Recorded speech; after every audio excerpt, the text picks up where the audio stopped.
It is a great pleasure to have with us today a very distinguished speaker, Professor Stathis Kalyvas. Professor Kalyvas is a political scientist with experiences from all over the world.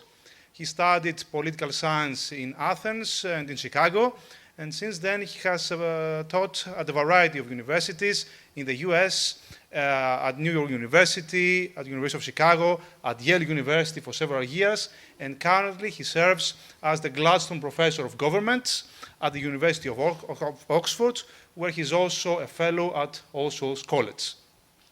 He has published widely on a great variety of topics and themes, including the rise of Christian democracy in Europe, violence in civil wars, and has also published on the Greek case, the case of the Greek Civil War. More recently, he has focused in greater detail on modern Greek history, and about a decade ago, I believe, he published an account, Modern Greece, What Everybody Needs to Know, which is a great intro book. I would highly recommend it for all of our students here. But even more recently, he has turned to one more crucial topic on modern Greek society, this time that is with trust. And today he's here to present us his newest study, his newest survey on whether Greece is eventually a low-trust society or not. So without further delay, I give the floor to Professor Kalyvas. Stathis, once again, welcome. Thank you for being here, and the floor is yours.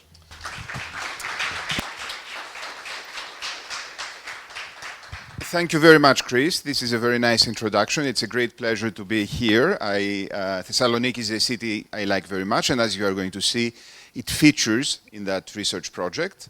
And this is an institution I also like very much, so I'm very pleased to be here with you today. So what I'm going to do is present a research project which is about trust. And I'll explain to you why I thought it was an interesting question to research, and I think what makes this project interesting is not only the topic, but also the way we approached it. So you can take it as an example of how to go about studying an interesting but difficult question. I'll give you some facts, then I'll present something about the theory of interpersonal trust, why people do or do not trust each other and what are the consequences of that. And then I'll present the method we used in order to try to capture that, our findings, and finally what those findings mean. So that's the roadmap. Let's start with the facts. If you look at how Greece does in terms of trust, you find that there is a sense based on survey, the famous sentence studies show, that Greece is a low trust society, that people in Greece do not trust each other. What that means in terms of social trust is how people interact with each other. And this is a kind of information that percolates back to society, so much so that people almost take it for granted that Greece is a low-trust society. So people keep repeating those things and internalize them. And my concern is that perhaps it has a sort of effect on how Greeks themselves think about how Greek society works. Recent surveys replicate the finding that Greeks do not trust each other, and it seems to be pretty consistent over time. So that's the bottom line, that all this evidence that we have accumulated from different surveys at different points in time, and these are surveys that are done comparatively in different places, in different countries, seem to suggest that Greeks do not trust one another. How do we measure that? There are various ways in which those surveys do measure social trust, usually by asking questions such as this one. Generally speaking, would you say that most people are trustworthy, or that one should be particularly careful in his or her exchanges with people, right? So that's the question. And the great majority of people in Greece answer that you cannot trust others. Only 8%, 8.4% in the latest version of the World Value Survey in 2018, I think there's a more recent one, only 8% said that they actually consider others to be trustworthy. 90% replies that one should be particularly careful, right? You shouldn't be taken for a ride, in other words.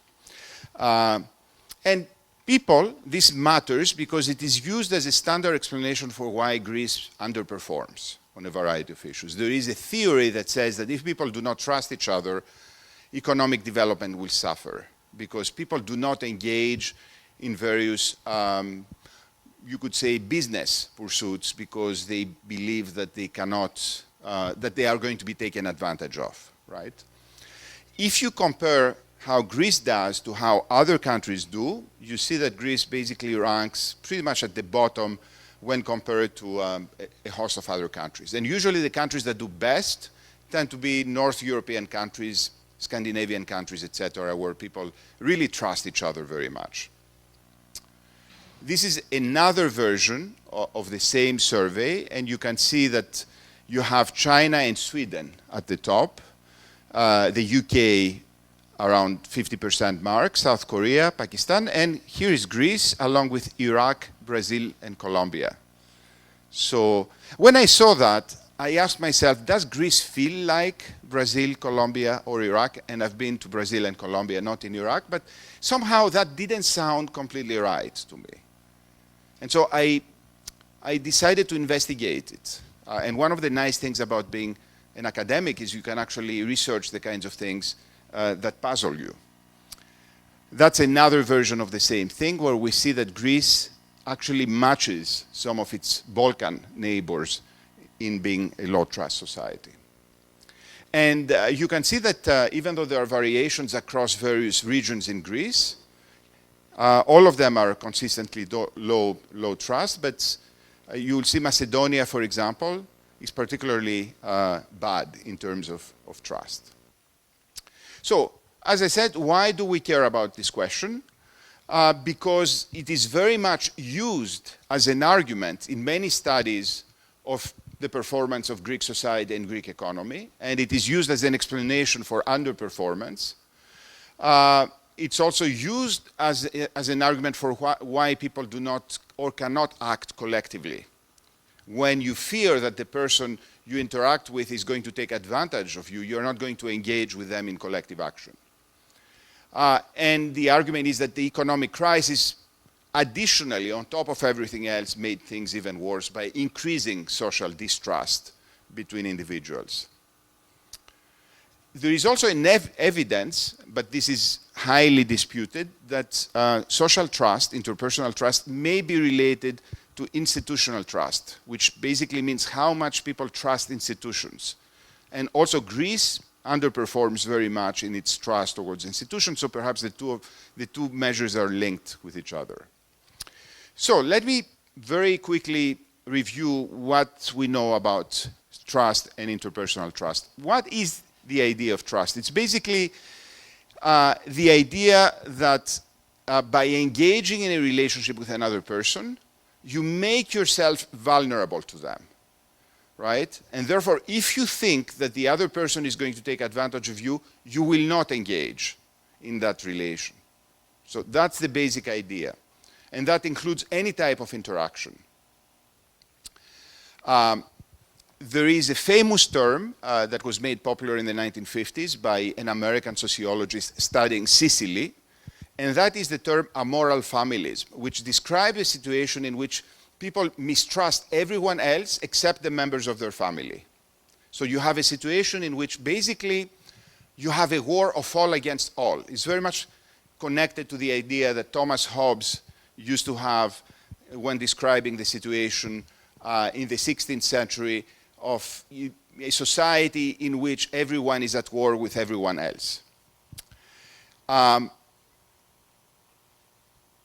This creates a situation in which you have to bring in, because it's impossible to have social interactions even in a low trust society, you need to interact with others, so you create an institution that guarantees that no one is going to take advantage of others, and that institution is not the state. In the case of Sicily, it's the mafia. So the mafia is not a criminal organization only, it's also an organization that allows you to interact with others. Diego Gambetta, who is an Italian sociologist who studied the mafia in Sicily, he's written the best book, I think, on the topic, opens his book with a situation in which somebody goes to buy a used car. And because you cannot trust the seller, you have to bring with yourself a mafioso who is going to make sure that the other person does not sell you a lemon, right? And if he does, there's going to be a very steep penalty to pay. I'm not going to describe that. How do we measure trust? Primarily with surveys. These kinds of questions that I just described. So we go around, ask people the kind of question I describe, and based on the responses, we create these kinds of scales in which we rank countries. But what essentially we're doing is we're picking up an attitude. We're not observing people, right? And so that is always a problem.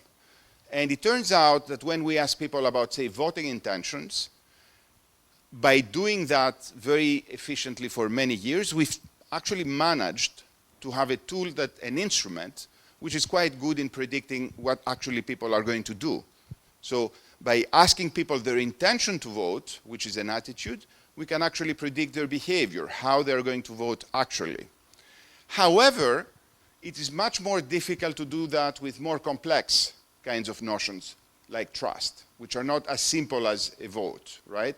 Because they entail more complex understandings. And so there's been an attempt to use other methods, which I'm going to describe. For example, trust games, which you basically recruit people to play very simple games with each other, and you use that as a way to measure behavior. However, it turns out that the distinction between attitudinal trust, what people perceive to be trust, and behavioral trust, how actually people behave, is not one that is very common in the literature. So people have satisfied themselves with a survey questionnaire, and they've stopped there. They haven't done much further research. And so the question emerges, first of all, do we measure trust properly? So that's one question. Is the survey question that we ask the correct way to capture trust? But also, even if it were, do attitudes predict behavior correctly?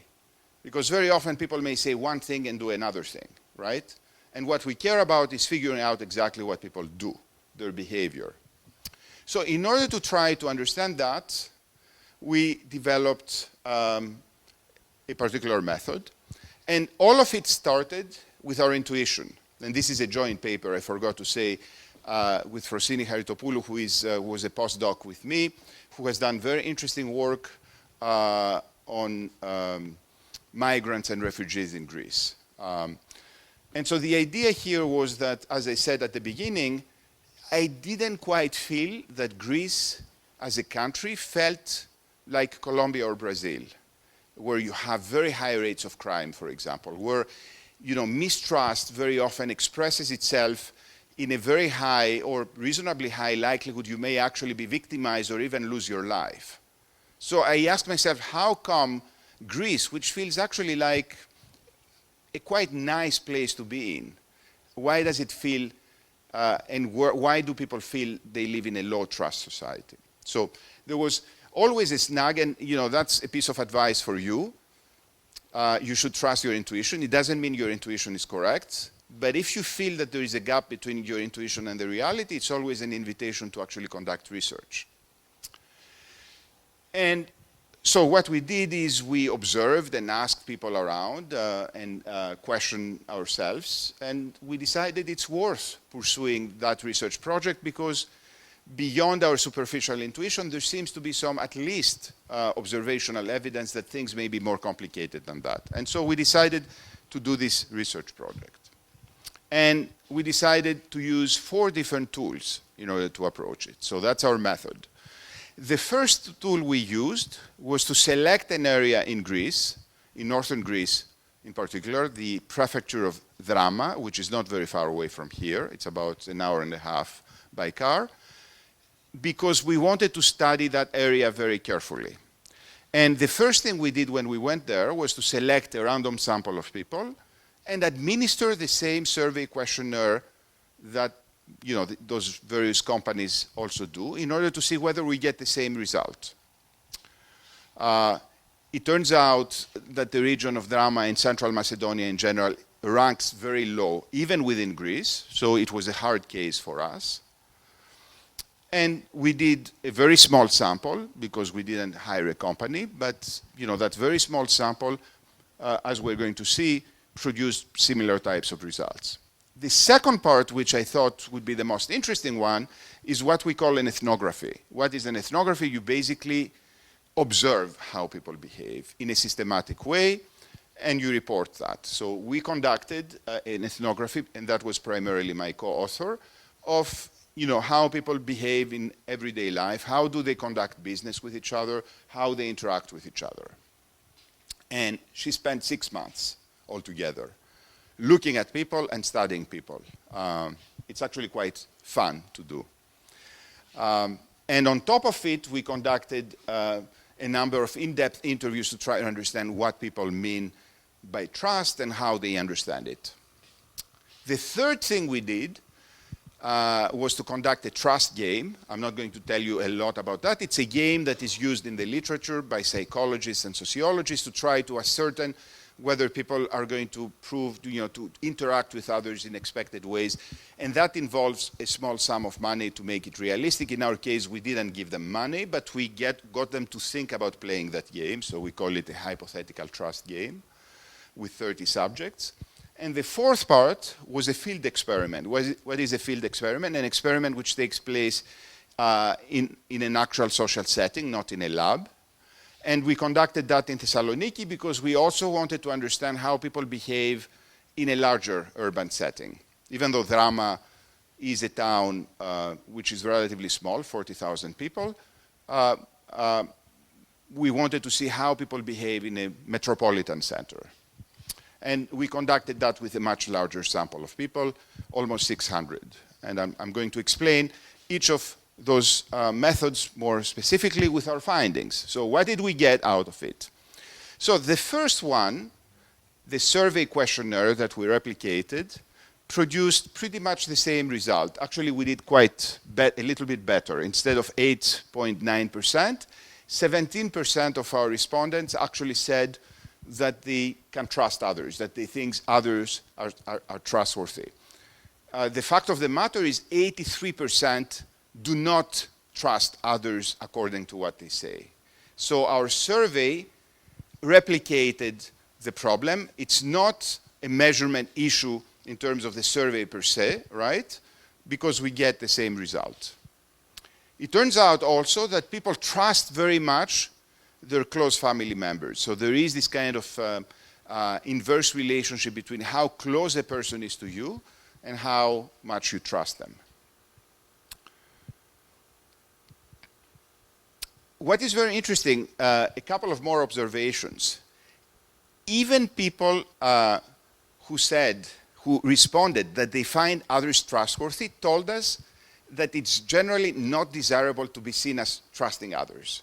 Because the moment you express that attitude, you can be taken advantage of, and also you are seen as a kind of wimp. What kind of person are you when you think others can be trusted? So there is a sort of reverse, a negative social desirability when it comes to trust in Greece. A person who said that they trust others added that I have this defect. They see it as a sort of weak point. Second, so the first step was to basically show that using that survey question, we get the same result. And then we moved to the most interesting part, which was the ethnography.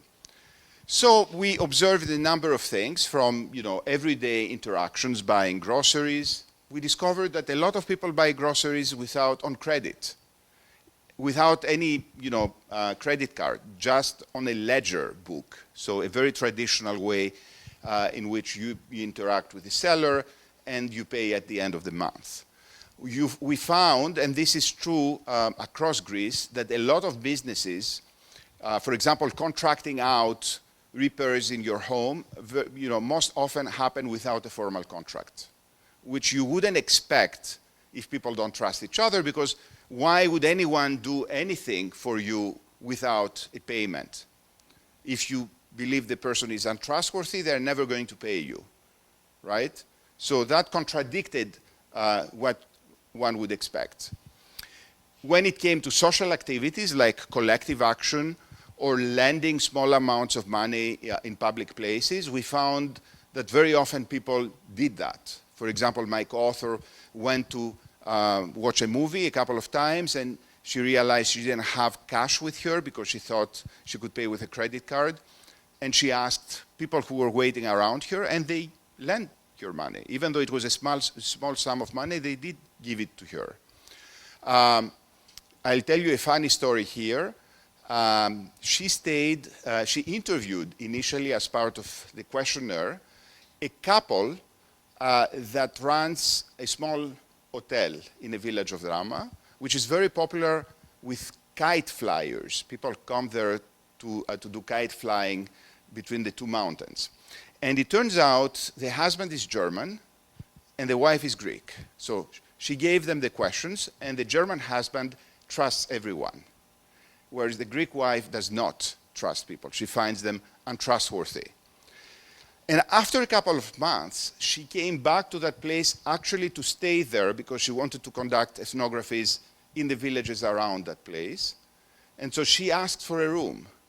And the wife was in the counter, in the reception, and she said, of course, yes, without asking her for any piece of identity or even credit card. So the Greek woman who replied to the questionnaire by saying she didn't trust anyone trusted her immediately, even though she had only interacted with her once. And it also turned out that the German husband who was sitting in the room actually made a remark to his wife because he was not happy with the fact that she was not asking him for any piece of identity. So the person who was very trustworthy of others at the same time did not display the same kind of trust. Third piece of evidence, when we got our people to play those trust games, we found that almost more than half of them behaved in a way in that kind of game that was consistent with a trusting behavior. So the trust games align very well with our ethnography. Now, the problem when you try to present this kind of work to specialists is that there are not enough to convince them, because they think ethnographies can be very subjective, and also because we didn't have very large numbers for our trust games. So we decided to use a method that was going to be more rigorous. And so we came up with the field experiment. And what was the field experiment? It was basically a mobile phone experiment in Thessaloniki in which we hired 4 actors, 2 men and 2 women, and we asked them to approach passers-by in the center of Thessaloniki and ask them for their cell phone to make a phone call because they argued they had lost their phone and needed to connect with a friend.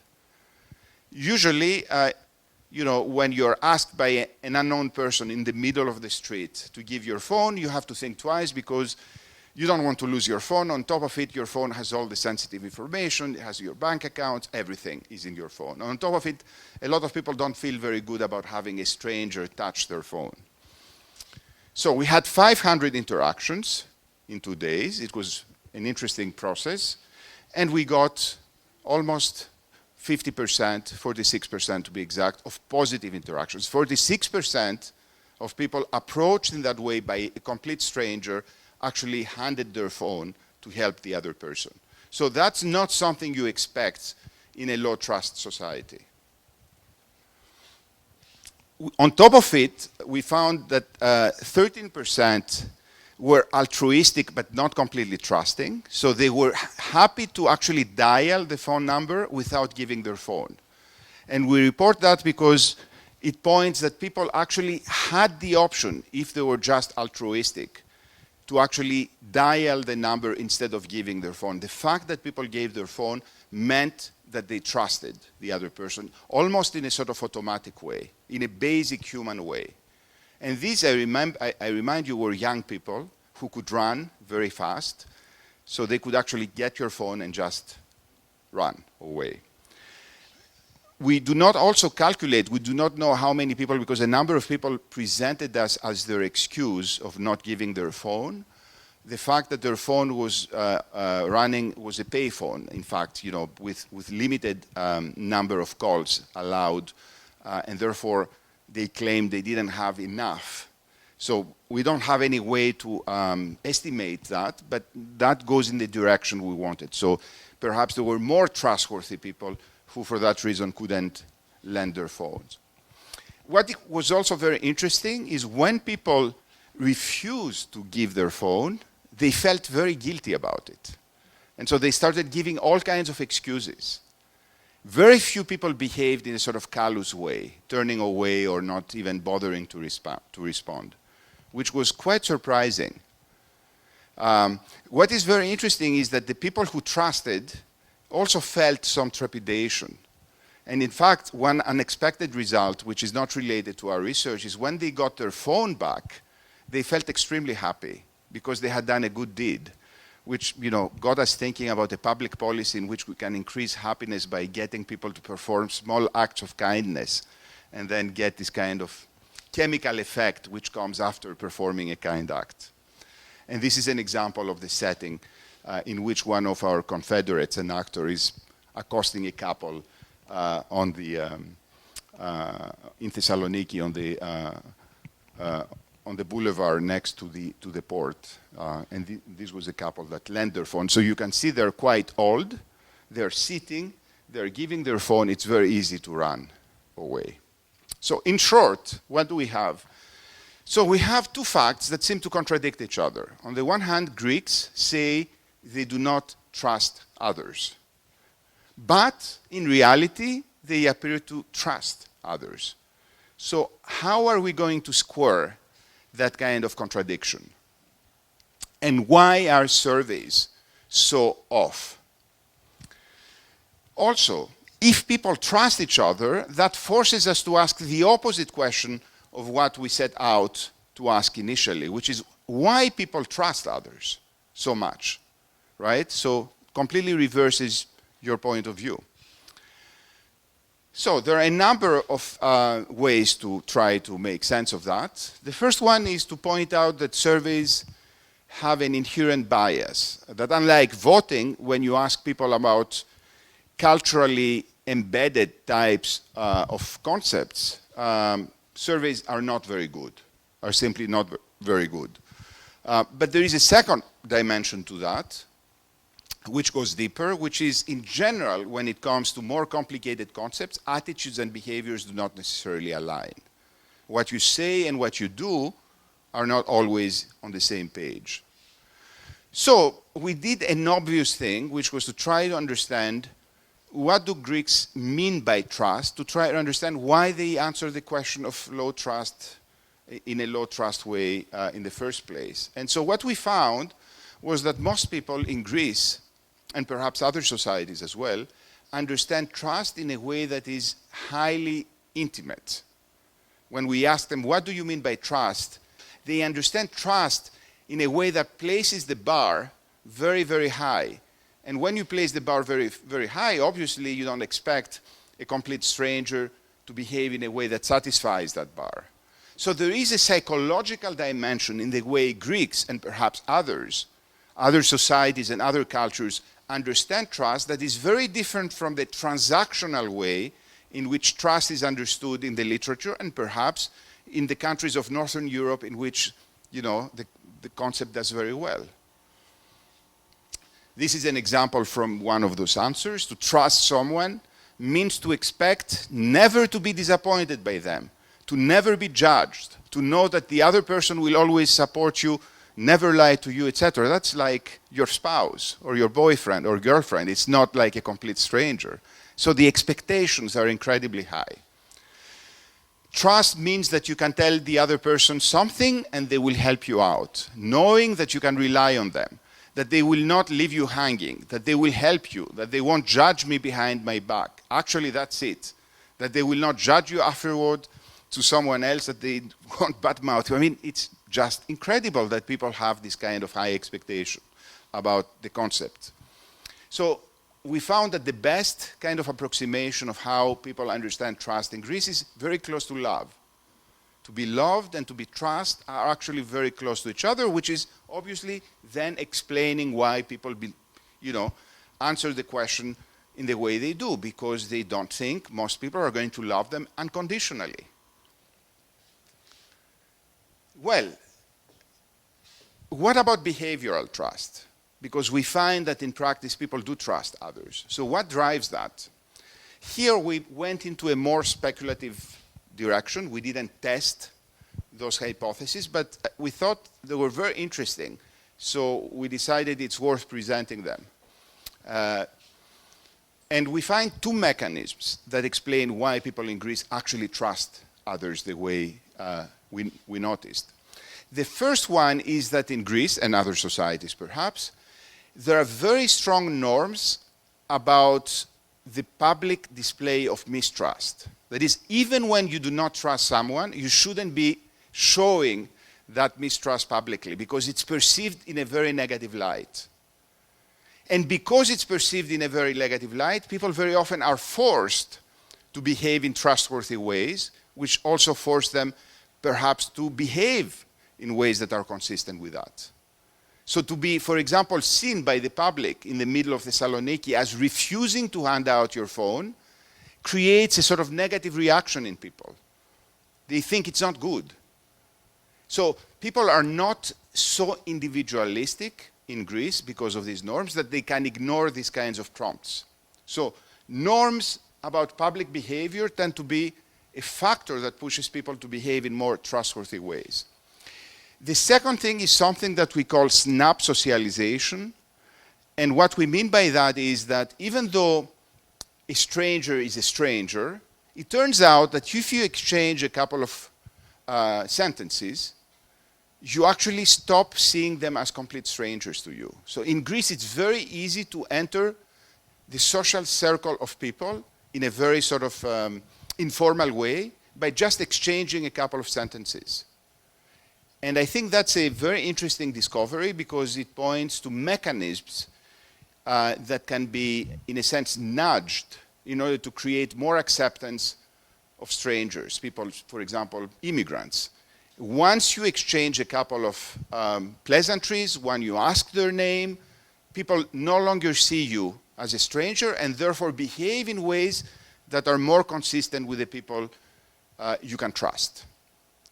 So these are the two mechanisms that are indirectly related to trust, but seem to be associated with more trustworthy behavior and could be actually used in a policy logic in order to encourage society to be more trustworthy in general.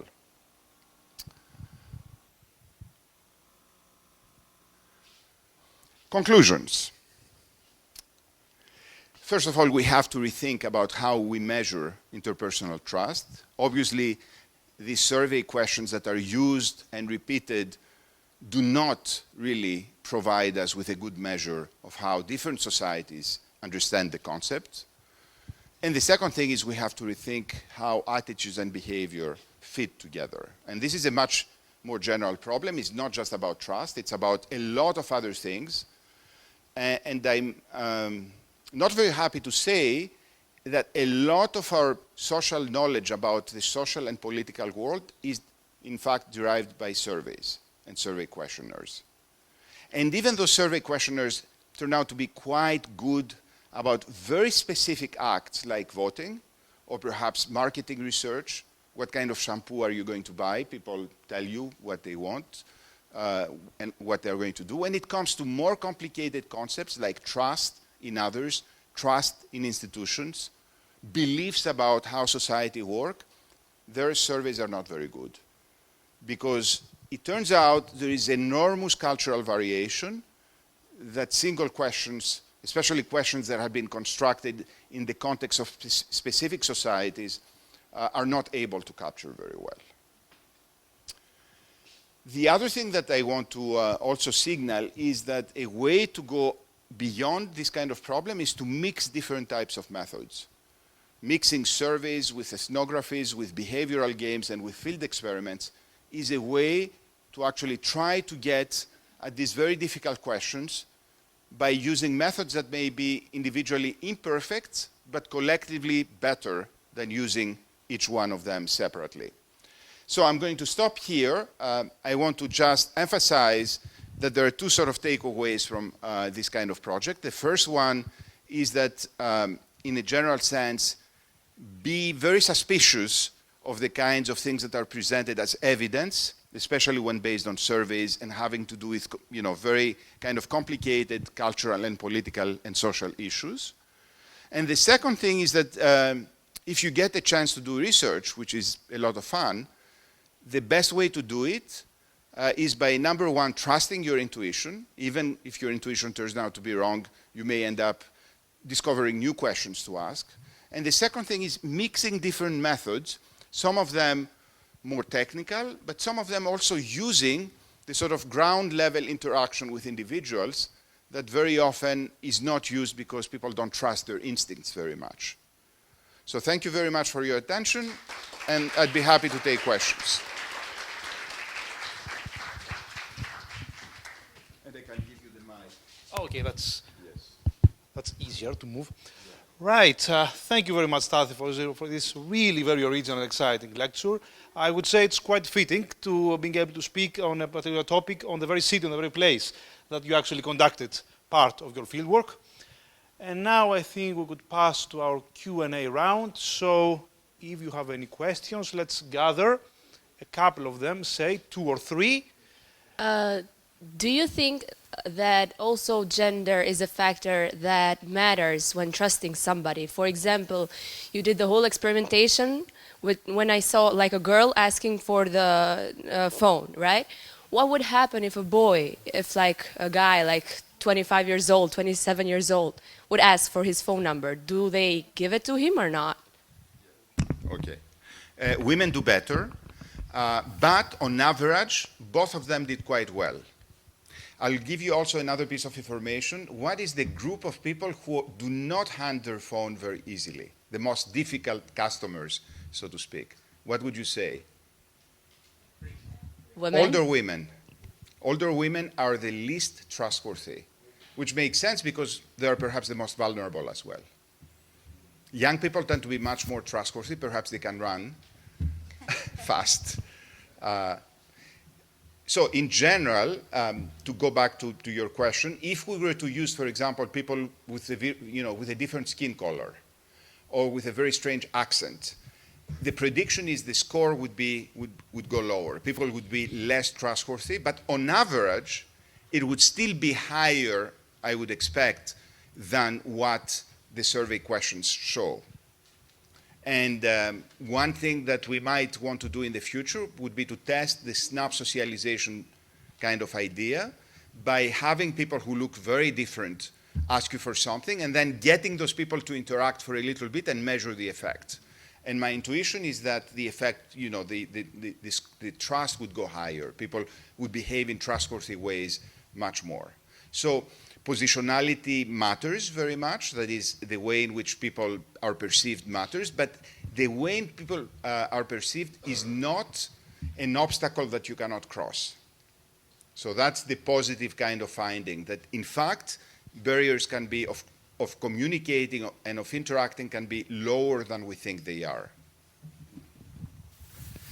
Stathis, when you were here doing your research, I bumped into you one day downtown. It's true. One of the interesting, even though you were not a subject. No, thank God. But one of the following up from the woman who just asked the question, how did you everybody would find this fascinating. How did you choose the interviewers? Whom to ask, yes, you mean? Or the actors, the Confederates. Well, the Confederates they were actors. Yeah, they were actors. From drama school. Yes, they were trained actors because they needed to have, the ability to play a role in a sense. And so we hired them, we paid them, we put an announcement, we asked people who are very active in the theater scene in Thessaloniki. In terms of the people we approached, we used the protocol.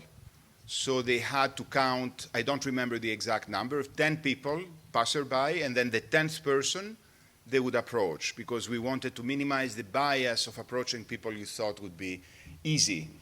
And, among the women, by the way, one of them was far more successful than the other one. So there are other things that also play, your ability to connect with another person. How charismatic you are socially improves the findings. So there is quite a lot of variation, but the thing to keep in mind is that on average, people are much more trustworthy than what they say in the survey questionnaire.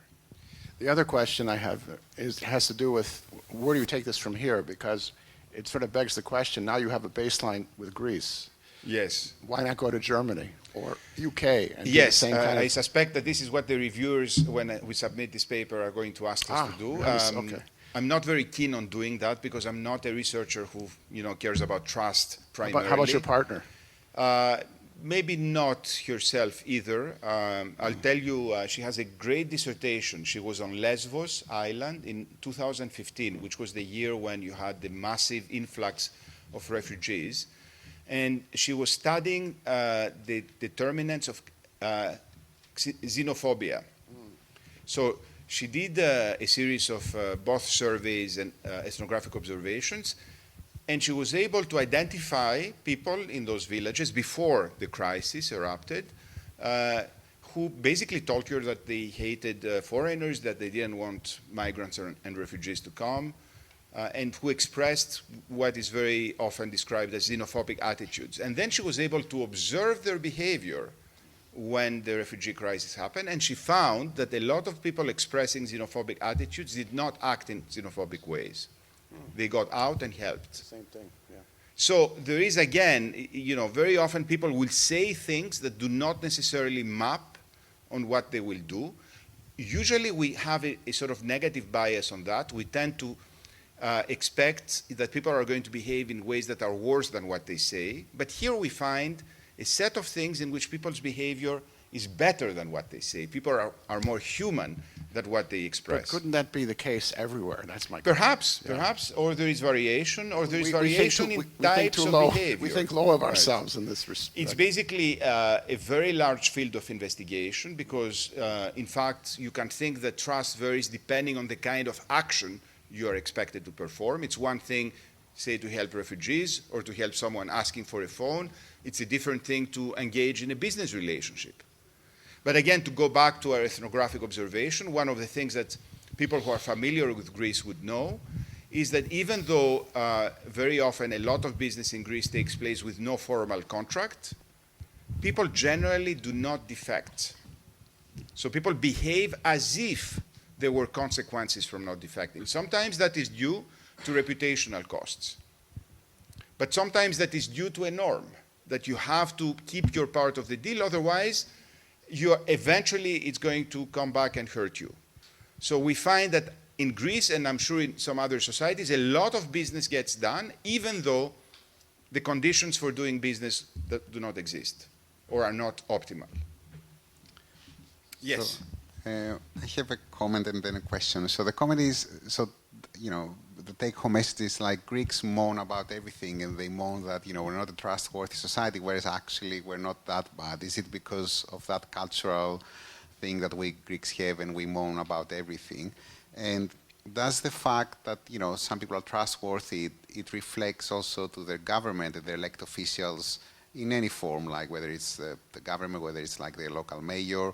They don't trust these people, and that thing sort of stems into the society completely, because they deal with the state in many different ways, the tax office, whatever, and they don't trust these people.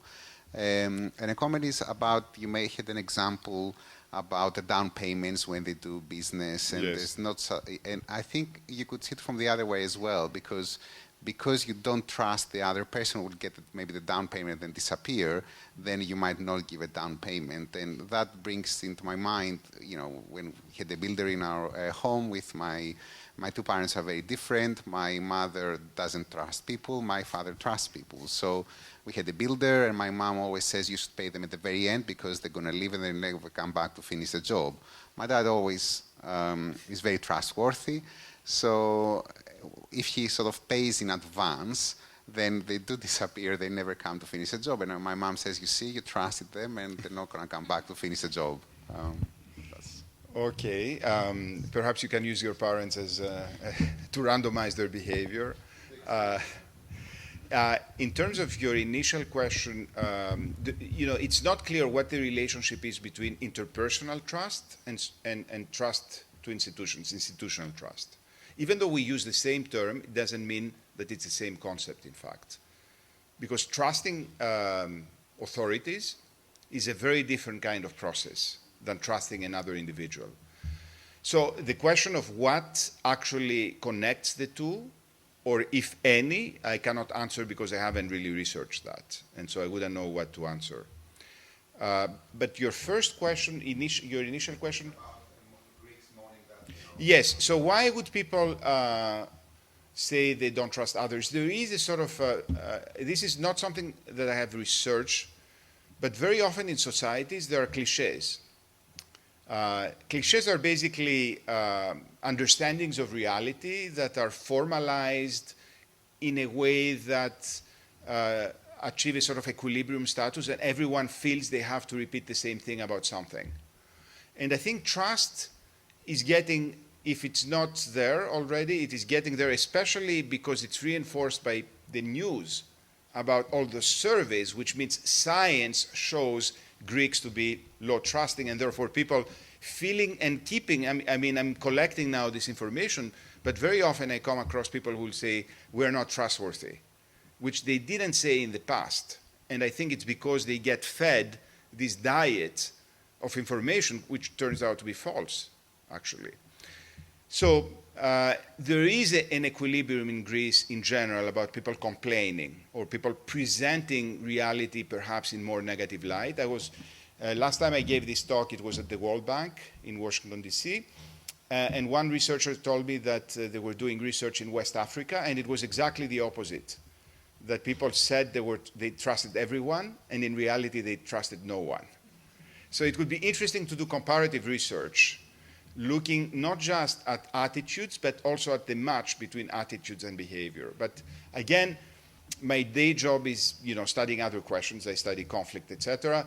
And I'm not sure I have the willingness to do this kind of very large research. I just felt that this was something that didn't ring correctly when it came to Greece, and I wanted to do it in Greece and got to know, by the way, the area of drama, which if you haven't been, I very much recommend it. It's beautiful.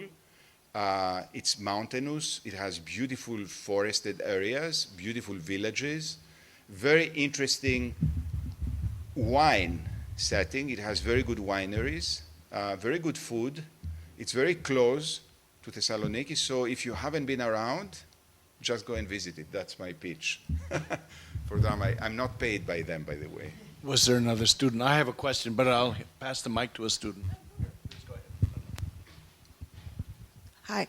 I want to ask if, after your research, how would you define trust, and if your attitude towards trust changed because of this research you did? I had this intuition that Greece didn't feel like a country where people don't trust each other. So I had, if you want, a positive bias, not because I'm Greek, but because of my interactions. It just didn't ring true. So I would say, in a sense, I suffer from confirmation bias because my research confirmed my priors, which I'm very happy about. On the other hand, I didn't know that people would exceed my expectations by so much, and I didn't know, obviously, what explained that behavior. So the two hypotheses I presented came about after we thought a lot. We examined answers, interviews. I discussed with my co-author her ethnography, and I think especially the second mechanism of snap socialization is actually a very interesting mechanism that we could try to explore more, because I think perhaps it gives us a way to facilitate integration, and given that we are moving in a time and age in which there will be much more movement between people, very often we automatically think that this translates into conflict. And so it might make sense to think of a situation in which it doesn't actually.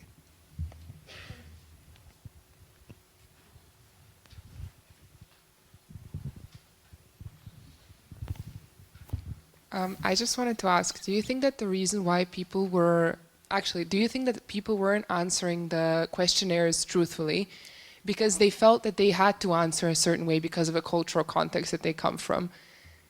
Well, it's a good question. I mean, what you are describing is called social desirability bias. Very often in surveys, people try to answer in ways that satisfy the person who asks, but it's not that they didn't ask truthfully. They really thought that others are not trustworthy. And why did they think that way? Because they have an understanding of trust that's very close to love. So obviously you don't expect someone you don't know to stand by you, to love you unconditionally. So in a sense, they were asking, they were giving their true answer, their true feeling, but their true feeling corresponded to an understanding of the concept that was very different from what the literature or everyone else understands as trust. So there is a psychological dimension to an understanding of trust. In Greece, I would suspect also in Mediterranean societies, perhaps Middle Eastern societies, in which people give the concept a content that researchers are not always aware of, because researchers very often come from Northern Europe, where this idea does not exist, where trust is much more transactional. So therefore, I would say that it's not about truthfulness, it's about how people understand concepts, about cultural variation in that understanding, which is not very well captured by survey questionnaires. Stathi, this is for the students who may have taken ethics with me. I heard Hobbes at one moment in Yes. time. So there are two parts of the question. Are we talking about a state of nature where people are really quite nasty to one another and there's no trust? You would need a government to come and tell you to trust?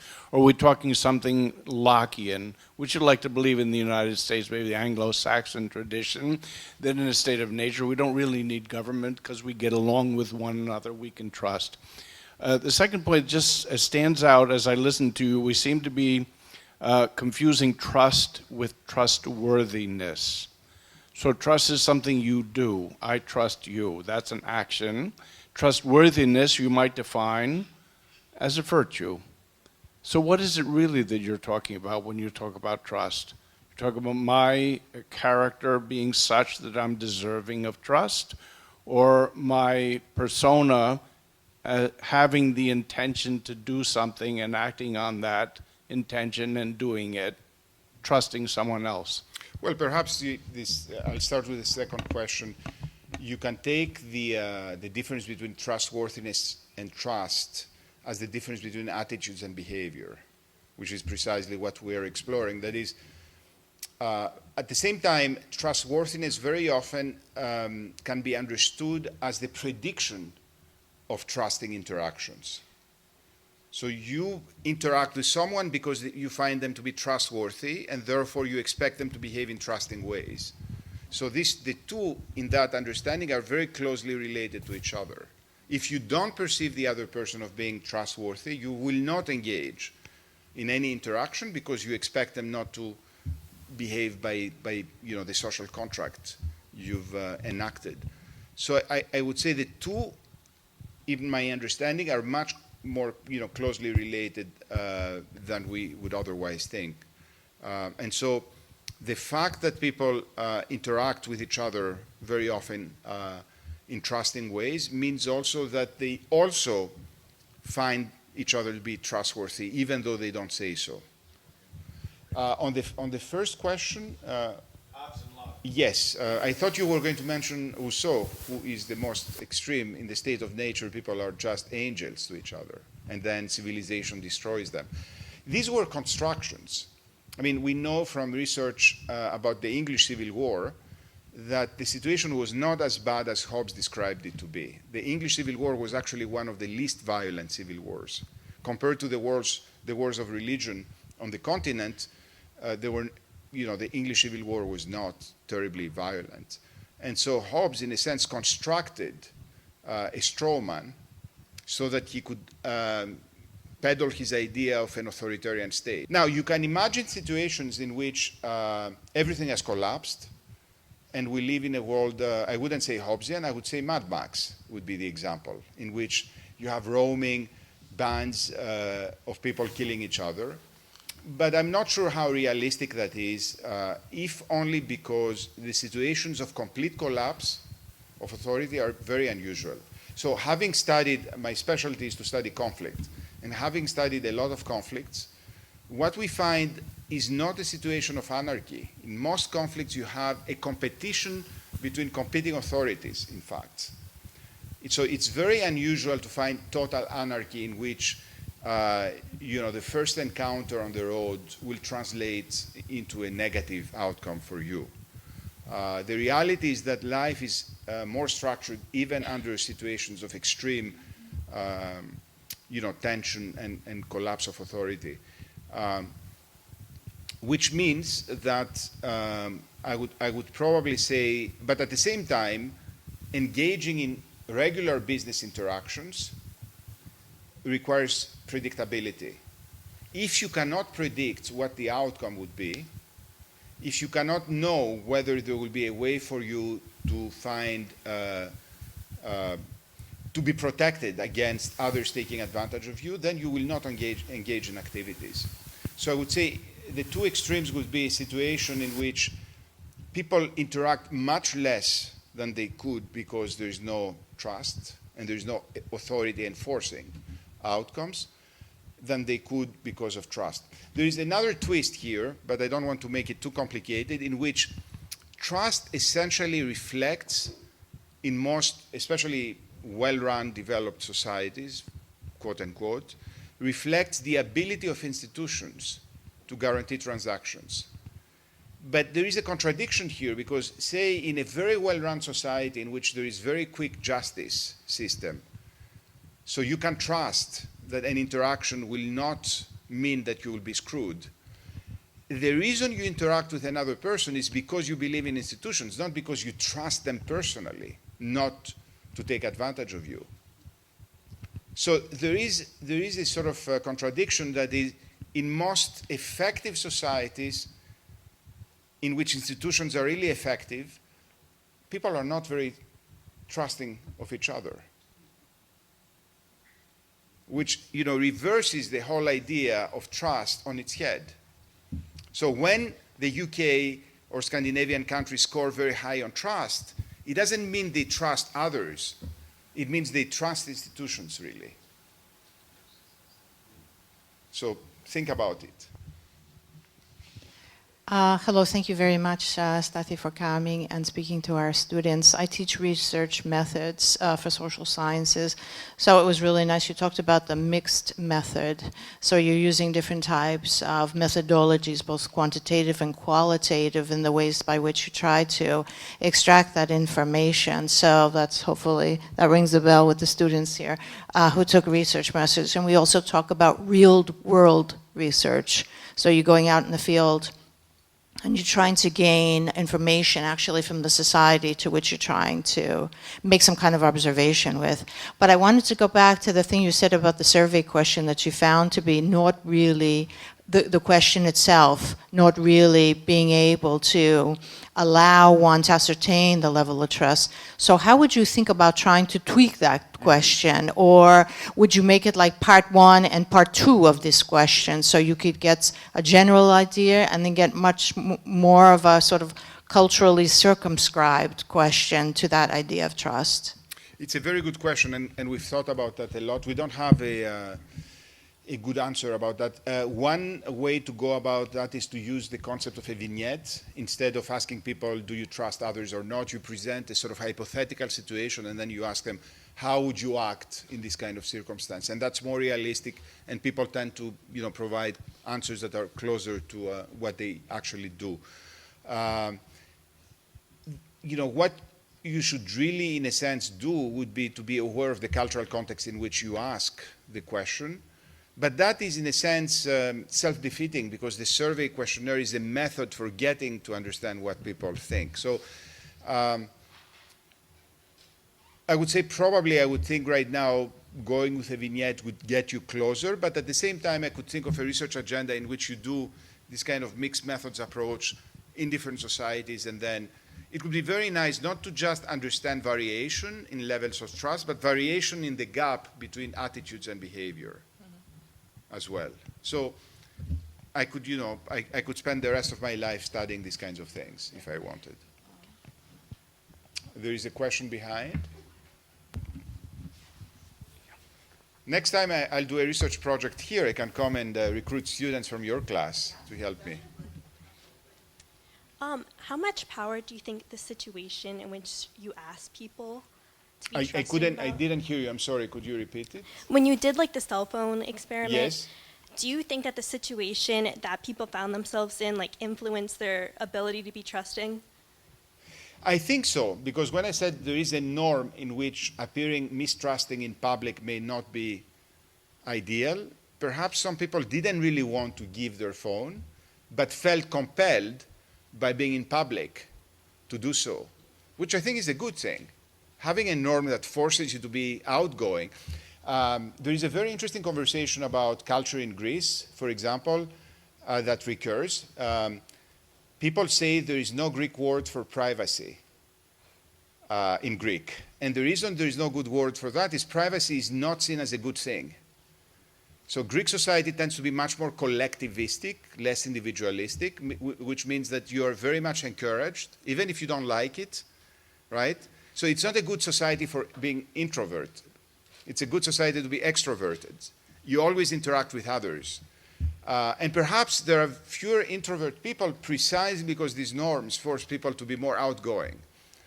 The other thing is the Greek economy is perhaps a bit less commodified, especially in places like Drama. You get a lot of business interactions that are not just about money, but about other things as well. So there are some elements that people have often described as a bit pre-modern, in which Greece has not reached the level of development in which people are going to behave in ways that are associated with behaviors in more sort of capital incentive societies. So there are a number of interesting options and issues that emerged out of that, which could be worth further investigation.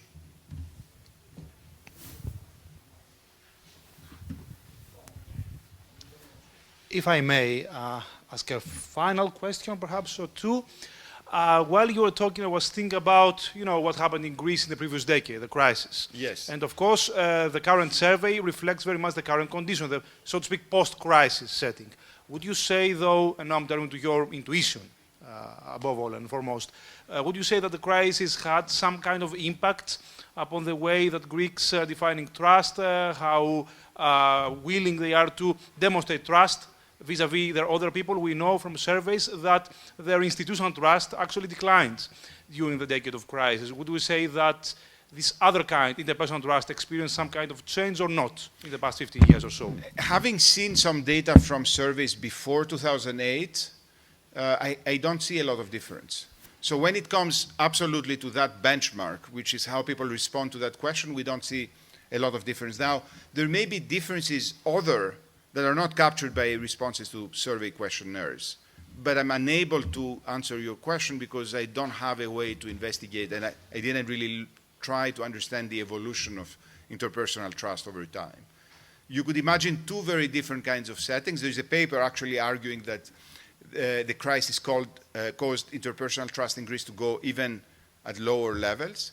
But you can also think of the opposite hypothesis, because the crisis put a lot of strain on society, that it generated forms of social solidarity that may have increased the amount of trust out there. So both of them could be equally true. I don't know what the answer is. More research is needed.